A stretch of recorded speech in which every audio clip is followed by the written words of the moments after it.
Ekishaayi kya Kakyeka kikombeka ombwire bw'omugabe wa Ankole Charles Gasyonga omwaka gwa 1958 obwo arikushajjuka omugabe wa Bungereza King George wa kana nk'akasiimo bwa nyuma y'obugabe bwa Ankole okumushajjuka omu rutaro rw'ensi yoona orwa kabiri omu mwaka gwa 1945.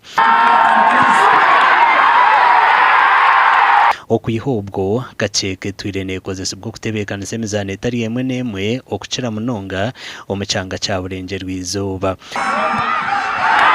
Mbwenu okwezi okuhwire hiine abantu abatandikire kubyara emitumba omu kishaayi kya Kakyeka enshonga erarikiriza enkunzi z'emizaano omu rurembo Mbarara. Tukumanya gitiiremu konka nkiita abahagizi b'omupiira ninga aba administrators b'omupiira ekintu ekishaayi kyabo nikituyamba kureeba ngu nka district itaine ebishaayi bingi ninga ihanga litaine ebishaayi bingi tureba kandi mbasimbamu orutoki. Turiyo ntwebuuza obwire nk'obu turiyo ntuza kuhostinga wa Africa Cup of Nation omu myaka etari hansi 10 omu misho hona nturebe ekishaayi kitu tukikozire so tukaba ntwexpectinga kureeba ekishaayi ekyo mbakipuraninga nitwe Western Region tufune omugisha gw'okubaasa kureeba aha mupiira ya African Cup of Nation itura ntureba TV. Francis Atusimire Sports Office habwa Mbarara District nagira ngu emitumba egyo abagibyeiremu n'abamanya kandi district niyo yabikirize. Hari ekitongole kya Europe Development Movement Mobilization kikiza kyatusaba nka district mu cyenda kukoramu demonstration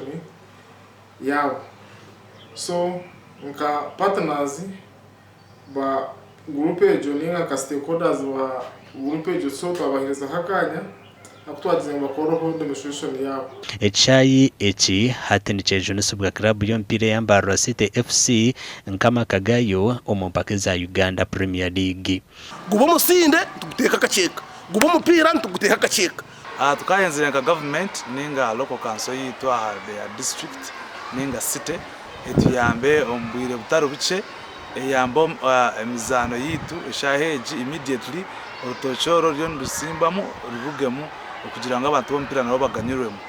Ekishaayi kya Kakyeka tukabe ntureba programs ezo kukora kuchinovetinga bagateeka mu fences ziri kumara bakongera gukora ya pavilion yatagenzera ati yacweka bakugiterera rangi kuko twenda ngo turebera kugira ngo batere merangi babyare emitumba. Itwe nk'abanyambarara kitwasara omunonga kandi nitusasa kureba ngo Mbarara tukubasa ku developing ekishaayi kya Kakyeka kikaharrengo rwa international kugira ngo tubasa kureberamo emipira nke ya Africa Cup of Nation.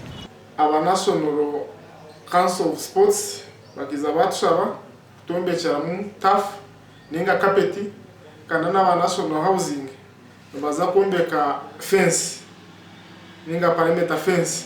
Ahabwa TV West nde Elias Rutugusa.